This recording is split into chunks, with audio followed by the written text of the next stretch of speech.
लोगों का इंतहाई मशकूर हूँ जो कि हमेशा से हमें सपोर्ट कर रहे हैं। और आज अल्हम्दुलिल्लाह सखी वेलफेयर की टीम एक बार फिर उस बूढ़ी और बेवा खातून जिनका नाम अभी फातिमा है उन तक एक बार फिर कुछ इमदादी सामान वगैरह पहुंचाने में मसरूफ है। जैसे कि आप लोग वीडियो में भी देख सकते हैं, अभी फातिमा एक किचन के अंदर जिसके अंदर खाना वगैरह भी बनाती है और इसी में सोती है। इसके साथ साथ आप देख सकते हैं पुराने तर्ज पर मौजूद एक चूल्हा है जहाँ पर ये बेचारी खाना वगैरह बनाती थी। जिसके बाद हमने इनसे कहा था कि हम इंशाल्लाह अगली दफा आपके लिए चूल्हा लेकर आएंगे और इस वक्त आप लोग देख सकते हैं हमने इसके लिए एक अदद देसी चूल्हा और कुछ और जरूरी सामान वगैरह खरीद कर लाए हैं। जब हम पिछली दफा आए थे तो इसके यहाँ ना ही बिछाने के लिए कोई चीज मौजूद था और इसके साथ साथ इसके घर की दीवारें भी गिर चुके हुए थे और खिड़की पर शीशे वगैरह भी नहीं थे, जिस पर हमने आप देख सकते हैं यहाँ पर जो फॉर्म बिछाया हुआ ये हम पिछली दफा लेकर आए थे। और इस बार हमने इसके लिए एक अदद देसी चूल्हा और इसके साथ साथ बिछाने के लिए कुछ चीजें और इसके अलावा इसके दीवारों पर लगाने के लिए प्लास्टिक वगैरह भी हम लेकर आए हैं। यहाँ मैं आप लोगों के साथ सामान वगैरह खरीदने के कुछ क्लिप्स शेयर कर रहा हूँ और यहाँ पर आप देख सकते हैं ये जौहर भाई की शॉप है। जौहर भाई का मैं इंतहाई मशकूर हूँ जिन्होंने नलका और कुछ और जरूरी सामान बिल्कुल फ्री में हमें मुहैया किया। और उसके साथ साथ मंडो हार्डवेयर के ऑनर का भी हम इंतहाई मशकूर है जिन्होंने प्लास्टिक भी हमें बिल्कुल फ्री में मुहैया किया है। इसके अलावा बाकी दुकानदार हजरात ने भी हमें इंतहाई मुनासिब रेट्स पर सामान वगैरह फराहम किया। यहाँ पर आप लोगों के सबूत की खातिर तमाम तर चीजें हम आप लोगों के साथ शेयर कर रहे ताकि आप लोग यकीन कर सके कि आप लोग जो भी हमें तावन कर रहे हैं वो दुरुस्त जगह पे और दुरुस्त लोगों तक हम पहुंचा रहे हैं।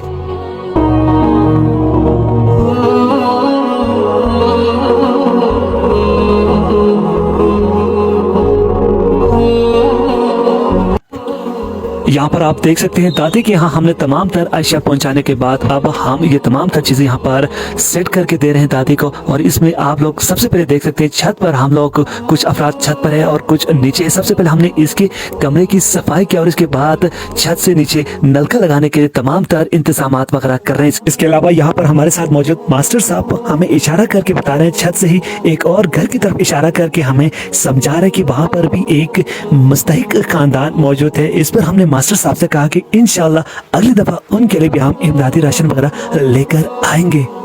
यहाँ पर आप लोग बखूबी देख सकते हैं हमने बेलचा वगैरह मंगवा कर आप दादी के यहाँ नीचे किचन की सफाई भी कर रहे हैं और ऊपर से नलका वगैरह भी हमने आप लगा दिया है। और तमाम तर इंतजामात इंतहाई सलीके के साथ हमारे तमाम तर मेंबर्स इंतहाई मेहनत और मुशक्कत के साथ और दिलजोई के साथ ये तमाम तर उम्र सरअंजाम दे रहे हैं।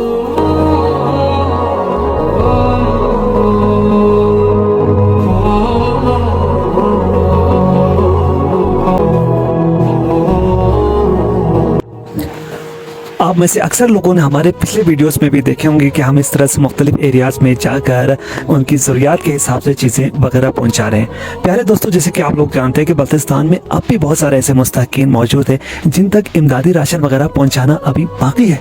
ताहम हमारे पास इतने ज़्यादा आमदन ना होने की वजह से बहुत सारे मुस्तहिकीन अफराद तक हम अभी भी इमदादी राशन वगैरह नहीं पहुँचा रहे। लिहाजा हम आप लोगों से मज़ीद दरख्वास्त करते हैं कि आप लोग ज़्यादा से ज़्यादा हमें डोनेशन फराहम करें ताकि हम लोग ज़्यादा से ज़्यादा मुस्तहिक अफराद तक इमदादी राशन वगैरह पहुंचा सके।